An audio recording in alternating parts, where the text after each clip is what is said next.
আসসালামু আলাইকুম সুপ্রিয় দর্শক, শুভেচ্ছা জানবেন।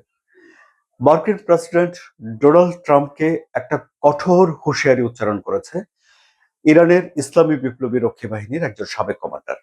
তিনি বলেছেন যে তারা যদি ঠিক করে যে ডোনাল্ড ট্রাম্পকে তারা হত্যা করবে, তাহলে হোয়াইট হাউসের ভিতরে ঢুকে গিয়ে তারা ডোনাল্ড ট্রাম্পকে হত্যা করে আসতে পারে। এখন ইসলামী বিপ্লবী রক্ষী বাহিনী বা আইআরজিসির সাবেক কমান্ডার এই যে কথাটি বলেছেন, এর দুরকম ব্যাখ্যা করা যায়। একটা হলো যে তারা আইআরজিসির সক্ষমতা সম্পর্কে জানাতে এই কথাটি বলেছেন। আর দ্বিতীয় বিষয়টি হলো যে ডোনাল্ড ট্রাম্পকে একটা হুমকি দিয়েছেন যে যদি আইআরজিসি মনে করে যে ডোনাল্ড ট্রাম্পের বিরুদ্ধে কঠোরতর ব্যবস্থা তারা নেবে, তাহলে হোয়াইট হাউসের ভিতরে গিয়েও ব্যবস্থা নিয়ে আসতে পারে। এখন মার্কিন প্রেসিডেন্ট ডোনাল্ড ট্রাম্প এরই মধ্যে নিজেও সংশয় প্রকাশ করেছেন যে ইরানের সব হিট লিস্টে তার নাম রয়েছে, ইরান তাকে মেরে ফেলতে চায় এবং ইরানের বিরুদ্ধে তিনি পুরো দস্তুর যুদ্ধ শুরু করে দিয়েছেন। কেন বলছি যে পুরো দস্তুর যুদ্ধ শুরু করে দিয়েছেন? তিনি সে দেশের সংসদে অর্থাৎ কংগ্রেসে জানিয়েছেন যে ইরানের সঙ্গে আবারও পুরো দস্তুর যুদ্ধ শুরু হয়েছে। অর্থাৎ এখন তিনি সে দেশের আইন প্রণেতাদেরকে জানিয়ে ইরানের সঙ্গে যুদ্ধ শুরু করলো এবং যেই হামলাটা ইরানে চালাচ্ছে তারা, এটি বিচ্ছিন্ন কিছু নয়, বরং যুক্তরাষ্ট্র এখন ধারাবাহিকভাবে ইরানের উপরে হামলা চালিয়ে যাবে এবং ইরানের যে সামরিক সক্ষমতা আছে সেই সক্ষমতা ধ্বংস করার চেষ্টা করবে। আইআরজিসির সাবেক যে কমান্ডার এই যে একটা সতর্কবাণী উচ্চারণ করেছেন, এর আগে ইরান একটা তালিকা প্রকাশ করেছে যাদেরকে ইরান প্রতিশোধের তালিকায় রেখেছে।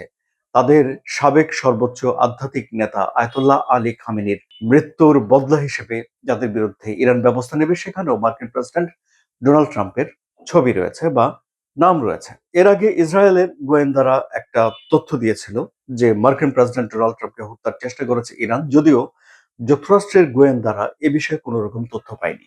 কিন্তু আলাপ আলোচনা এখন যেদিকে যাচ্ছে সেগুলো উত্তেজনাই বাড়িয়ে তুলছে এবং মার্কিন প্রেসিডেন্ট ডোনাল্ড ট্রাম্পকে কঠোর থেকে কঠোর আক্রমণের দিকে যাওয়ার জন্যই উৎসাহিত করে তুলছে বলে বিশ্লেষকরা এখন মনে করছেন।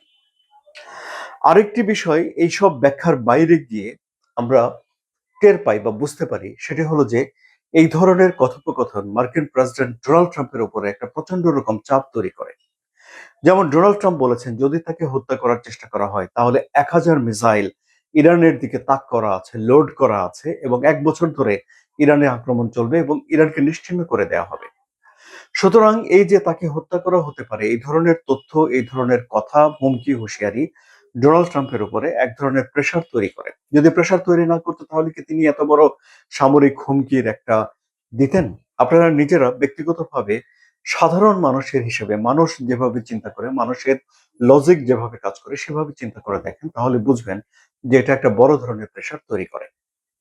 ফলে এখন আইআরজিসির সাবেক কমান্ডার যে কথাটি বলেছে, তাদের এই যে সক্ষমতা, তারা হোয়াইট হাউসের ভিতরে গিয়ে অ্যাটাক করে আসতে পারে, এটি একটা বড় ধরনের হুমকি এবং এরপর মার্কিন প্রেসিডেন্ট ডোনাল্ড ট্রাম্প এটিকে ভালোভাবে নেবেন না সেটি বোঝাই যাচ্ছে।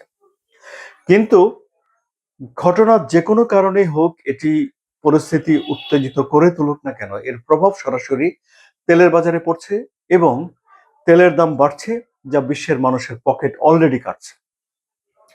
যেমন ধরেন ভারত মহাসাগরে এসে ইরানের একটা জাহাজকে ডুবিয়ে দেয়া, তেলের দাম বৃদ্ধি ইত্যাদি নানান কারণে এই যুদ্ধটা ঠিক মধ্যপ্রাচ্যের ভেতরে যে আটকে আছে তা নয়, বরং এরই মধ্যে এটি ছড়িয়ে পড়েছে এবং এর সরাসরি যে প্রভাব বিশ্বের আহ 1/3 সার সরবরাহ, 1/5 গ্যাস সরবরাহ বা তেল সরবরাহে বাধাগ্রস্ত করে বিশ্বের তেলের বাজারকে অস্থিতিশীল করে এরই মধ্যে বিশ্বের অনেক মানুষকে এই যুদ্ধের ক্ষতির মুখোমুখি করে ফেলেছে। এই পরিস্থিতিতে এসেও ডোনাল্ড ট্রাম্প বলছেন যে ইরানের সঙ্গে একটা চুক্তি হতে পারে, তিনি আশাবাদী। মানে আলটিমেটলি এই সবকিছু শেষে গিয়ে তো একটা চুক্তি হতে পারে।